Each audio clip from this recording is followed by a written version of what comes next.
Hi everyone, it's Jennifer and I am here today with another Dollar Tree book haul. I filmed one of these last year and it is my most viewed video on my YouTube channel. So I thought I should probably do another one of those, especially since I buy a lot of my books from the Dollar Tree. These are not all the books I've bought since my last Dollar Tree haul, but just some more recent purchases. I purchased all of these books over the summer. This was probably a couple trips. This is, I think, 4 trips to the Dollar Tree, and there are 5 books. So I'm just going to go ahead and get started with the book that I picked up first, and that was An Act of God by Jill Ciment. This is a novella. It's like right at 200 pages or a little bit below that. It's pretty short. Yeah, it's less than 200 pages. I read this earlier this summer, and basically it is about a super mold that has taken over part of Brooklyn and how it affects 3 women specifically. Essentially, this super mold takes over the city. It starts showing up everywhere. No one can explain what it is or what it does. It starts to affect people's health, and it just continues to spread everywhere. So it's basically like a natural disaster type situation where families lose absolutely everything, and it kind of shows the essence of humanity whenever you're put into a really bad situation like that. Like, it really levels the playing field for the rich, the poor, and everyone in between, because everybody has absolutely nothing. It is a little odd in ways. I enjoyed reading it. I read it, I think, in like 2 sittings, and I think I would read it again. I just feel really weird about it, and I don't know why. It's just a little strange. I want somebody out there in BookTube to have read this book and to comment below and let me know what you thought of it, because nobody I know has read this book, and when I explain it to people, they don't really seem interested in reading it. So anyway, I think that it was a good little book about character and what people will end up doing whenever they're in a state of distress. And like I said, I'm probably going to read it again. I might check out more of Jill Ciment's books, because on Goodreads, this ranked a little lower than most of her other books. So I figured if I liked this book, I'll probably like the other ones better. So yeah, that is An Act of God by Jill Ciment. The next book I hauled is The Map of Lost Memories by Kim Fay. This book really appealed to me, and I'm just going to read you a little bit of the description here. It says, in 1925, the international treasure hunting scene is a man's world, but no woman knows this better than Irene Bloom, who is passed over for the coveted curator position at Seattle's renowned Brooke Museum, but she's not ready to accept defeat. Skilled at acquiring priceless, often illicitly trafficked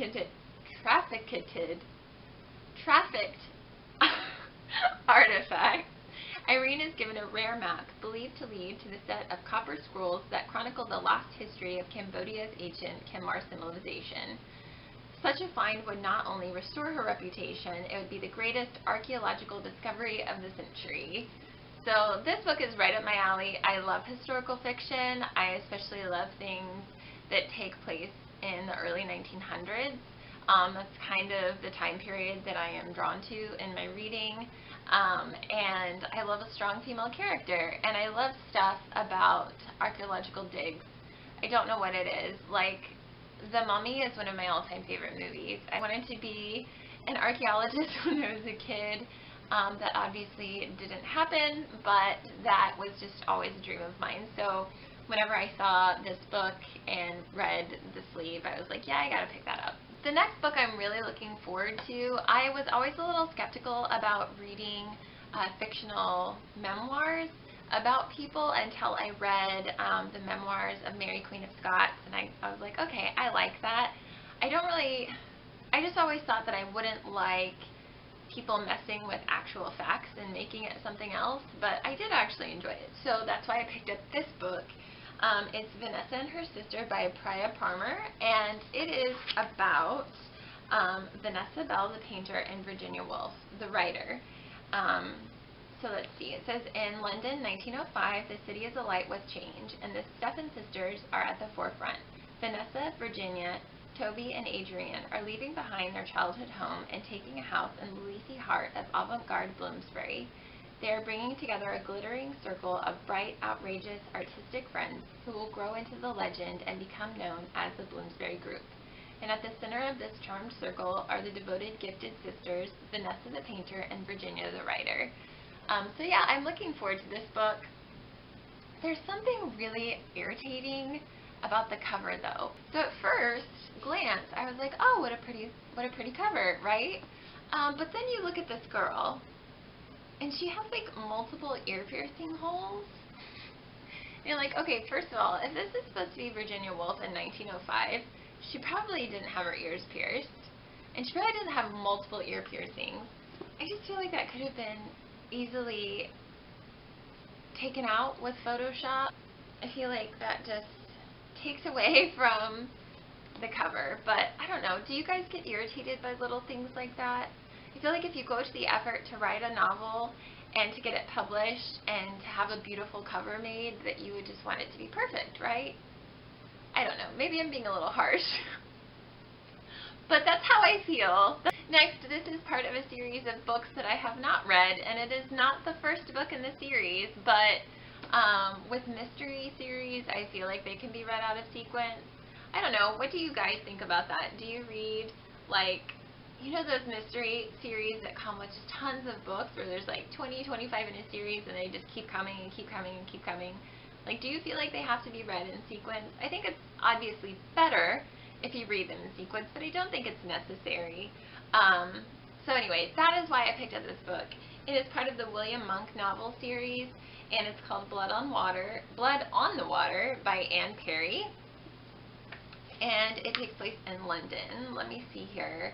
Let me find like a quick little tidbit for you. She brings us to London's Grand Mayfair mansions, where the arrogant masters of the Western world hold sway, to the teeming Thames waterfront, where one summer afternoon Monk witnesses the horrifying explosion of the pleasure boat Princess Mary, which sends to their deaths nearly 200 merrymakers.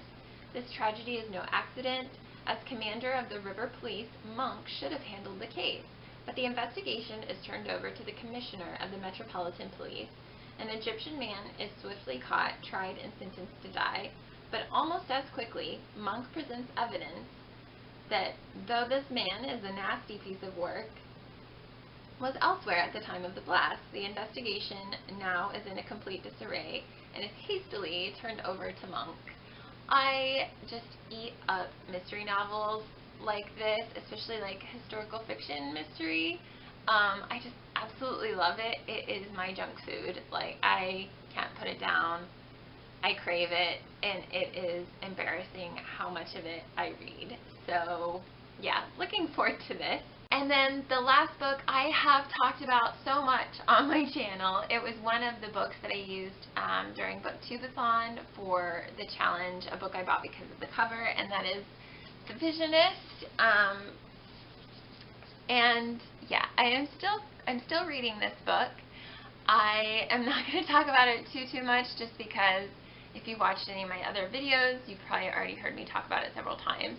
But essentially, the main character grows up in an abusive home environment and eventually decides to kill her father. That is part of the cover. That is not a spoiler. And she is on the run with her family, and they hide out in a Shaker community. And at this time in the Shaker world, there are a lot of girls having vision. While this book is really interesting, I find that I'm having a really hard time getting through it. I feel like this book should come with trigger warnings. If you are a little squeamish about reading things about abuse, then this might be difficult for you to get through. I think that's why I'm struggling a little bit, just because it's a little it's just stressful to read. But I think we're getting to the point where it's about to lighten up.